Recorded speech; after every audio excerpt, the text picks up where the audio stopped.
오전 12시 많은 참여 바랍니다. 네, 그야말로 숨막히는 그런 상관이었는데요. 네, 자 그러면은 현지 상황들 지금 미국 증시도 지금 마감을 한 상태이기 때문에 현지에서는 어떠한 좀 분위기인지 그 전반적인 미국 증시의 상황 알아보도록 하겠습니다. 자, 모닝인 뉴욕 김한희 특파원입니다. 안녕하십니까? 네, 안녕하세요. 네. 자, 국내는 그야말로 정말 복잡한 그런 상황이 지금도 이어지고 있습니다. 자, 미국 증시에서는 어떠한 상황들이 있는지 한번 들어보도록 하겠습니다.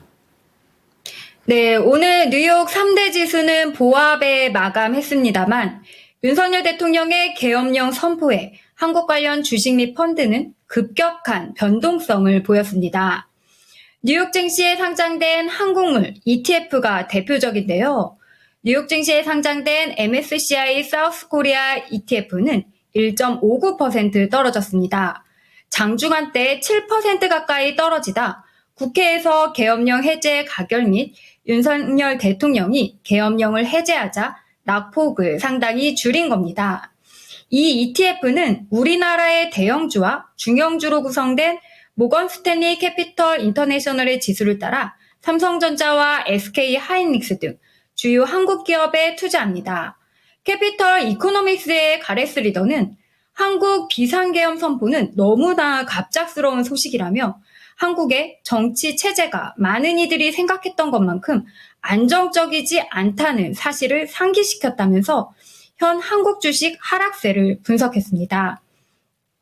이어서 그는 윤 대통령이 비상계엄을 선포한 시간에 한국거래소는 야간이라 문을 닫은 상태였지만 당분간 이 여파로 세계 최대 규모 반도체 기업인 삼성과 칩메이커 SK 하이닉스, 대형주인 LG 에너지 솔루션, 현대 자동차의 주가 변화는 이목을 집중시킬 것이라고 전했습니다.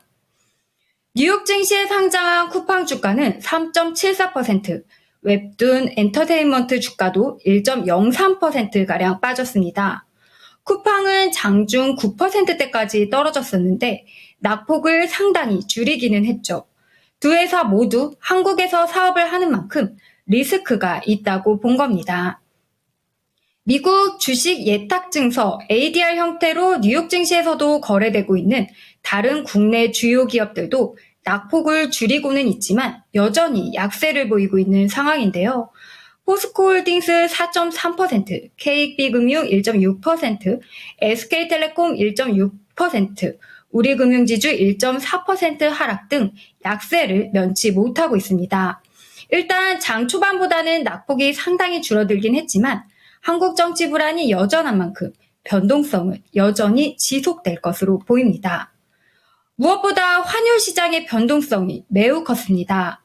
서울 외국환 중개에 따르면 한국 시간으로 오늘 새벽 2시 원달러 환율은 전장 대비 1.66% 오른 1,425원의 거래를 마감했습니다. 3일 주간거래 종가 대비로는 22.1원이 올랐는데요. 환율은 한때 1,446.5원까지 치솟았습니다.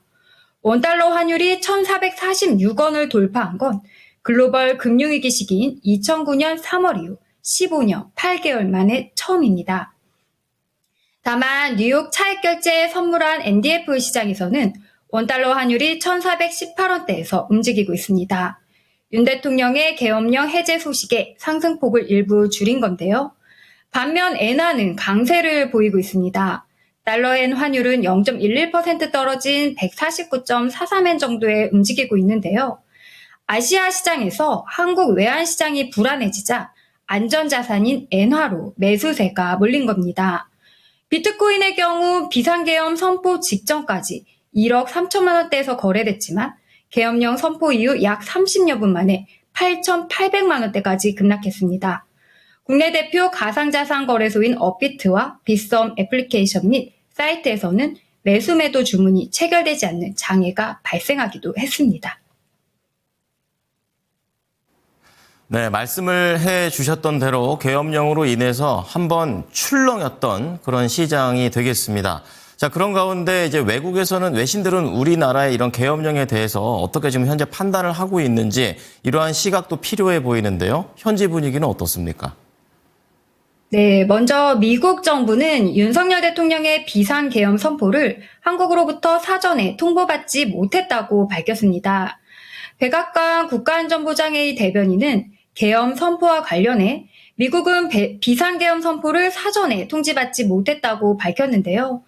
우리는 한국에서 우리가 목도하고 있는 상황 전개에 대해 심각하게 우려한다고 말했습니다.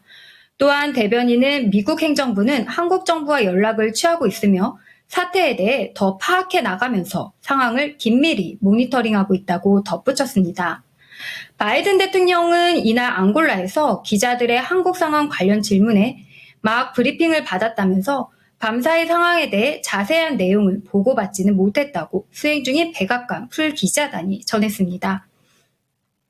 유엔 사무국 또한 윤석열 대통령의 비상계엄 선포에 대해 우리는 상황을 매우 면밀히 그리고 우려하면서 지켜보고 있다고 말했는데요. 린다 토마스 그린필드 주 유엔 미국 대사도 입장을 밝혔습니다.